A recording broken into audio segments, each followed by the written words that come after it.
Ok tout le monde, donc je suis rendu à la dernière étape de mes transactions. Donc j'ai du XLM dans mon wallet Rabbit et j'ai ici mon compte Ndax. Ndax qui est l'échangeur qui permet de vendre ces XLM-là en canadien. D'accord? Donc moi tout simplement, je vais faire un virement XLM vers mon Ndax. Tout ce que j'ai à faire, c'est cliquer ici sur à gauche Wallet. D'accord? Et je vais aller chercher la crypto qui m'intéresse. Ici dans Search, XLM. Voilà. Et ici, il va me dire, tu veux recevoir, tu veux envoyer, moi je veux recevoir dans ce wallet-là. Donc je clique Receive. D'accord? Et il va me donner l'adresse. Vous voyez ici, j'ai mon adresse principale et j'ai le mémo. Pourquoi? Parce que les échangeurs centralisés, eux autres, ils ont besoin de mémo. Donc, moi, je vais coller ici l'adresse, OK, de mon XLM où je veux l'envoyer. Je vais ouvrir mon application Rabbit. D'accord? Maintenant, sur mon application, laissez-moi juste vous montrer ça. Ça sera pas tellement long. OK, ce que je vais vous montrer sur mon application Rabbit, d'accord? Ça, c'est la petite fenêtre. Mais voyez-vous, il y a trois petits points ici, OK? Et je clique dessus et je fais Expand View. Pourquoi? Parce que je veux travailler sur une page web complète. C'est beaucoup plus pratique, croyez-moi, d'accord? Ensuite, j'ai ici l'adresse, OK, de Rabbit, mais moi, ce que j'ai besoin, c'est d'envoyer ce qu'il y a là. Donc, j'ai 72, 75, 21, 7521. Dans les échangeurs, pas les, je parle dans les wallets décentralisés, d'accord, que ce soit Exodus, Trust Wallet, SafePal, vous devez toujours garder un XLM, un peu comme le XRP, c'est le protocole qui veut ça. Donc, au lieu d'envoyer 7521 et 409, je vais tout simplement envoyer 7520. Je vais en garder un. Donc, je marque 7520, d'accord? Et là, il va me dire où tu vas envoyer ça. J'ai déjà copié l'adresse. D'accord? Donc, je vais juste reconfirmer. Je copie ici. GAL DVK. GAL. Et ça finit par DVK. Le mémo. D'accord? Je copie le mémo qui est ici.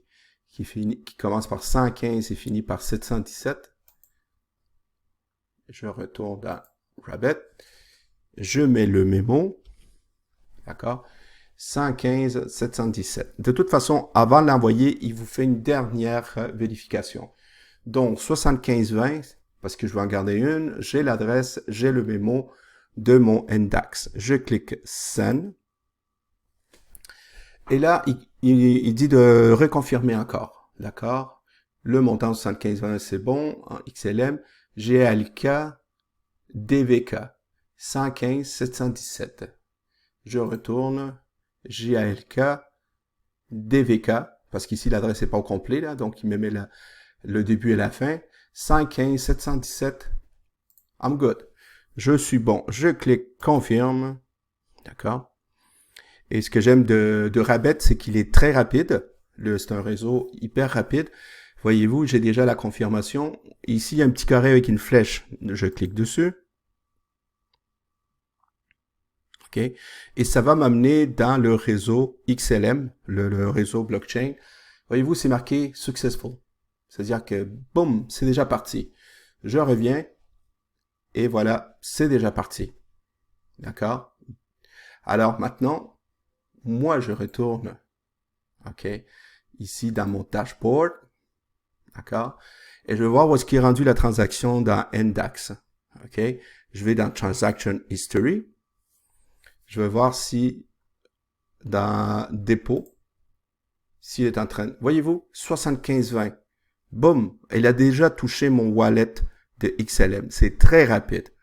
OK? Et ils sont en train de le processer. Ça va être une question de 2 minutes. OK?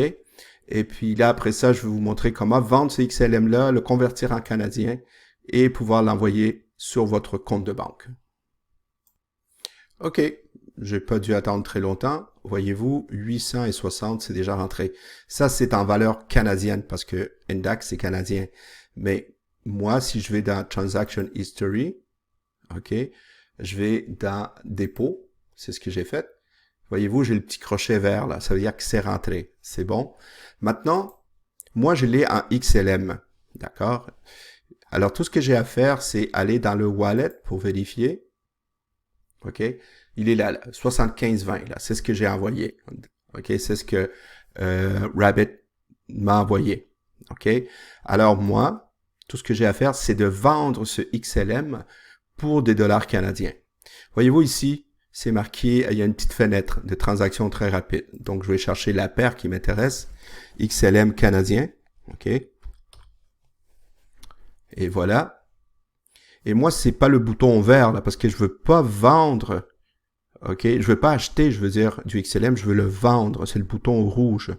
Donc, j'ai cliqué ici à côté du 0, j'ai le petit bouton max. Tu me vends tout mon XLM, je double-clique. Boum. OK? Là, c'est sûr, il prenait toujours un peu de frais. C'est toujours ça, hein? Un peu de frais à gauche, un peu de frais à droite. Donc, vous voulez toujours évaluer, tout ça. D'accord? C'est pour ça que je vous montre ce chemin-là. Mais au moins, j'avais du USDT, TRC20, et maintenant, je suis rendu avec des dollars canadiens. Moi, c'est ça que je veux. C'est ça qui m'intéresse. Donc, à partir de là, on peut l'envoyer sur mon compte de banque. En haut, c'est marqué « Withdraw ». Boum. Voyez-vous, j'ai 793 canadiens. D'accord? Moi, j'ai déjà enregistré mon compte de banque, le TD Bank. OK? J'envoie le maximum. Les autres, ils prennent un autre 5 $. OK? Peu importe le montant. Et j'ai 793 qui vont arriver dans mon compte de banque, dans ma banque TD Bank. OK? Je clique Withdraw. Et là, il va me demander mon code Auth, mon Google Authenticator. C'est fait.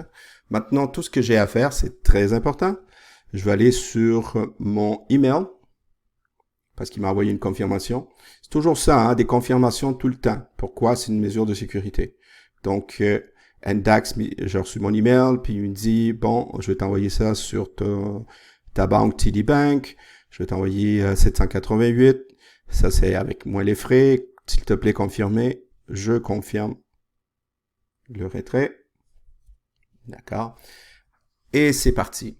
Alors, comment je sais que cette transaction-là va se faire? D'accord.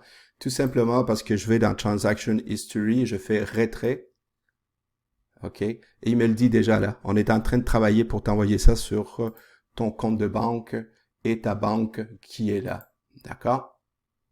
Alors, c'est aussi simple que ça. Il faut tout simplement suivre les étapes. Faites-vous-en pas à chaque étape, je vais vous le montrer. Et moi, tout ce que je voulais vous dire, c'est que grâce à SimpleSwap, d'accord, c'est un outil très pratique et rapide aussi pour faire des transactions et avoir ça dans les crypto-monnaies qui nous intéressent dans nos échangeurs canadiens. Merci beaucoup les amis. Et puis, faites-vous-en pas, tous les liens vont être en bas. OK, que ça soit pour le lien de SimpleSwap, que ça soit pour le lien de Rabbit et aussi le lien de Indax pour ceux qui n'ont pas de compte Indax. Merci beaucoup et on se reparle très bientôt.